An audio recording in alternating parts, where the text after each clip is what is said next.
देश की सरहदों की हिफाजत में तैनात जवान और दूसरी तरफ उनकी मां के लिए सिस्टम की बेरुखी। कानपुर से आई ये तस्वीर बहुत ही संवेदनशील है, दिल को झकझोर कर रख देने वाली है।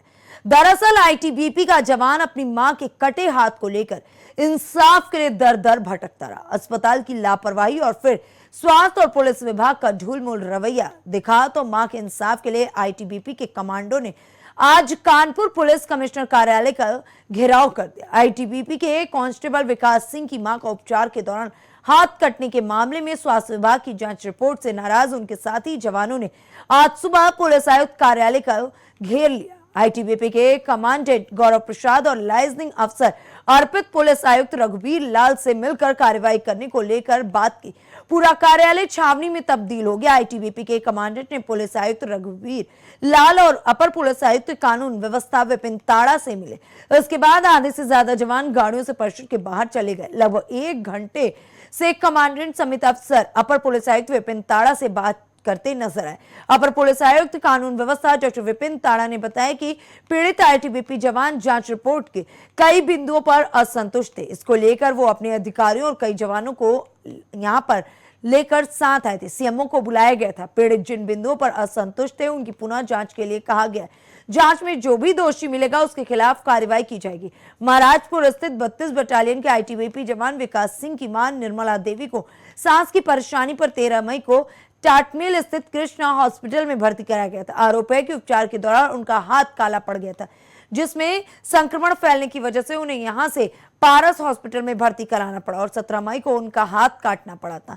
20 मई को विकास अपनी मां का कटा हुआ हाथ लेकर इंसाफ के लिए पुलिस आयुक्त कार्यालय पहुंचे थे। पुलिस आयुक्त ने प्रकरण में सीएमओ से जांच रिपोर्ट मांगी थी। पुलिस आयुक्त के अनुसार जांच रिपोर्ट में कुछ भी स्पष्ट नहीं, पूरी रिपोर्ट संभावनाओं पर आधारित है, जिसमें कहा गया कि हाथ का इंफेक्शन दरमा एम्बोलिज्म की वजह से हो सकता है। एम्बोलिज्म का मतलब है खून का थक्का बनना। यह स्थिति कैसे बनी, रिपोर्ट में इस बात का जिक्र नहीं। इस रिपोर्ट को देख आईटीबीपी के अधिकारी भी नाराज हो गए और उन्होंने सीएमओ की गठित स्वास्थ्य विभाग की टीम पर अस्पताल प्रबंधन और डॉक्टरों को बचाने का आरोप लगाया। आज कमांडेंट और 50 से अधिक जवानों में पुलिस आयुक्त कार्यालय का घेराव कर लिया। सर, आज कमिश्नर साहब से मुलाकात करने क्यों आए थे आप, क्या कुछ बात हुई है? देखिए, जो लड़का विकास है आईटीबीपी से जवान, उसकी मदर के हाथ की जो जांच चल रही थी, कल जांच करके गोपनीय तरीके से हमने सर को सीपी सर को दे दी थी। बट जो आईटीबीपी के सर आए हैं तो उनका बैठक हुई। बैठक में उनके 2-4 सवाल उठे हैं, तो उसका जवाब सीपी सर ने हमको 2 पुलिस को दे दिया अधिकारी। अपनी टीम के साथ उनको ले जाके जाँच करके उसकी जाँच और दे देंगे। इसमें कुछ दिन पूर्व आईटीबीपी का एक जवान ये शिकायत लेकर आया था कि एक अस्पताल ने लापरवाही पूर्वक इलाज करते हुए उनकी माताजी का इस प्रकार इलाज किया कि उनका हाथ काटना पड़ा माताजी का। इस पर नियमानुसार हमने मामले को सीएमओ साहब को प्रेषित किया एक रिपोर्ट, जिस पर कि उनके द्वारा एक डॉक्टर्स की कमेटी बनाई गई और इसमें मेडिकल नेग्लिजेंस के जो एस्पेक्ट था उसकी जांच के लिए आदेशित किया गया। जांच के पश्चात जो रिपोर्ट आई थी उस पर जो प्रार्थी था वो कुछ बिंदुओं पर असंतुष्ट था। इस बात को लेकर आज वो अपने अधिकारी गणों के साथ आया और सीपी महोदय के सामने अपना पक्ष प्रस्तुत किया, जिस पर कि सीएमओ साहब को भी बुलवाया गया और दोनों पक्षों की बातचीत हुई।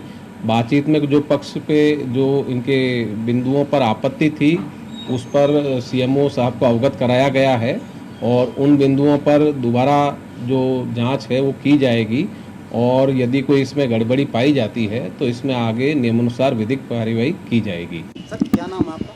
मेरा नाम विकास सिंह है। प्लाटून में तैनात हो? कहाँ पर? मैं 32 बटालियन आईटीबी महाराजपुर में तैनात हूँ। आज सर, कहाँ पर आए हो? आज मैं पीसी ऑफिस में आया हूँ। मम्मी का हाथ कटा हुआ हाथ लिए न्याय के लिए घूम रहा हूँ। कैसे हाथ कटा, कहाँ पर? हाथ मम्मी को सांस की दिक्कत थी, उनको कमजोरी थी और एक कफ जा रही थी, तो मैं उनको यहाँ बुलाया कानपुर में। गांव से भाई लेके आया, उनको अपने 32 बटालियन आईटीबीपी में लेके जाता हूँ।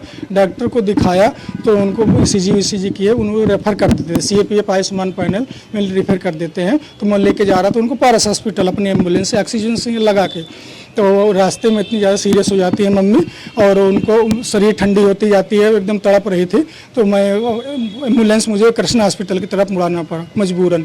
तो वहाँ पे ले जाता हूँ, डॉक्टर साहब दिखते हैं और बोलते हैं कि ये काफ़ी सीरियस हैं और इनको वेंटिलेटर में डालना पड़ सकता है। क्योंकि पाइप या मास्क लगाने से इनको आराम नहीं मिल रहा। तो वेंटिलेटर में डालने का मतलब आपकी मम्मी की उम्र 55-56 साल है, उम्मीद का 1-2% चांस है कि इसकी मम्मी बच सकती हैं। उन साइन वाइन करवा लेते हैं और फिर रात भर इलाज चलता है तो उनको सांस में आराम मिल जाती है। सांस सुबह वो उठती हैं तो उनका दाहिना हाथ काला पड़ा हुआ है, सूजा हुआ है।